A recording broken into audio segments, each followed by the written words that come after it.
Welcome back. South Africa and the People's Republic of China have launched a high-level people-to-people exchange mechanism. The South African delegation is being led by Minister of Arts and Culture, Nathi Mthethwa.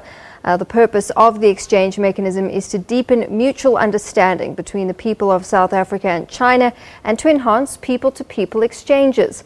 Our reporter Liabo Setho is attending the launch and spoke with the Minister of Science and Technology, Naledi Pandor. One of the other important bilateral agreements that have been signed here at the South Africa-China high-level people-to-people exchange mechanism is in the area of science and technology. Our Minister, Ms. Naledi Pandor, was a signatory here, and she joins us to find out more about, in that space, what we can expect. Earlier on, we did speak to the Minister of Arts and Culture, Mr. Nathi Mthethwa, Minister Nathi Mthethwa, who also chairs this panel, and he told us about the importance of having deeper friendships between the two countries and deeper cooperation between the two countries. But of course, that means that there are certain areas with which we need to tighten the screws and make sure that everything works as it should. Ms. Naledi Pandor, thank you very much for making time to speak to us. Research and development, science and technology, we are moving to an era where technology will probably dictate the rest of our lives. What does this panel mean for you and your department, and what does it mean for South Africa? Well, I think as South Africans know, China has invested a great deal of its resources in promoting innovation and strengthening research and development, and in particular has massively expanded the training of young people at postgraduate level.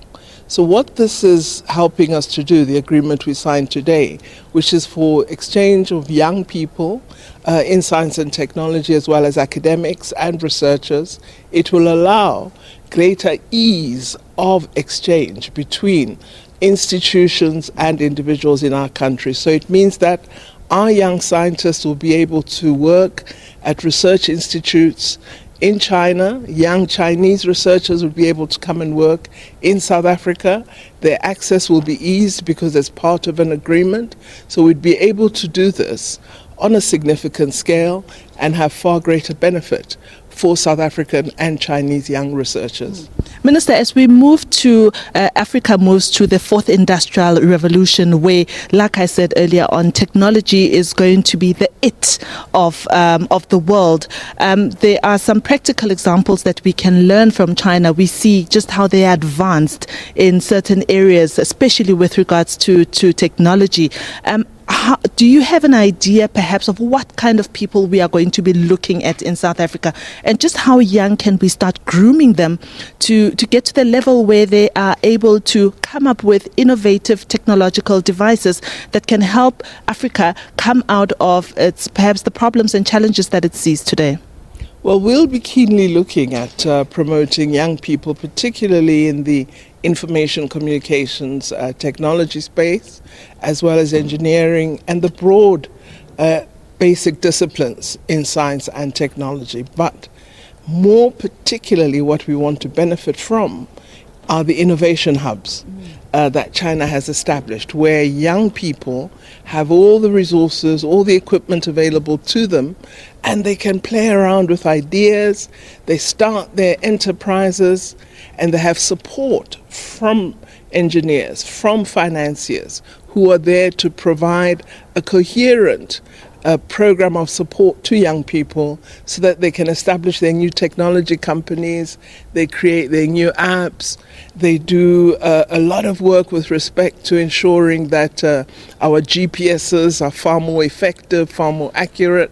So all of this kind of support must exist in South Africa and should be accessible to young people who would go to China. This makes me wonder, with our establishment of perhaps the BRICS Bank, if that wouldn't that be a great vehicle to start with the financing mechanism of such great projects that you refer to?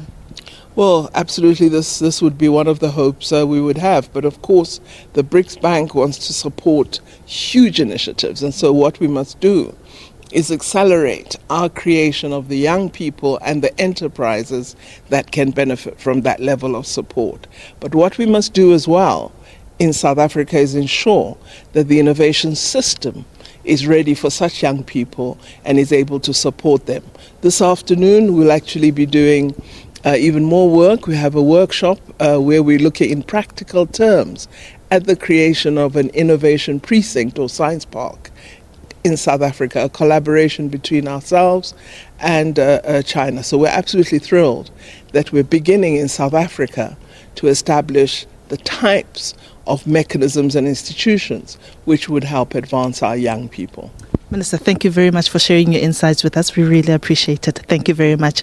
That was the Minister of Science and Technology, Ms. Naledi Pandor. She tells us that this afternoon they will be having a workshop where they will be discussing and seeing if they cannot come up with an innovation hub in South Africa to try and advance our own technological investments and technological gadgets as we know them. And I believe that Channel 44 will be following this high-level delegation closely throughout the week.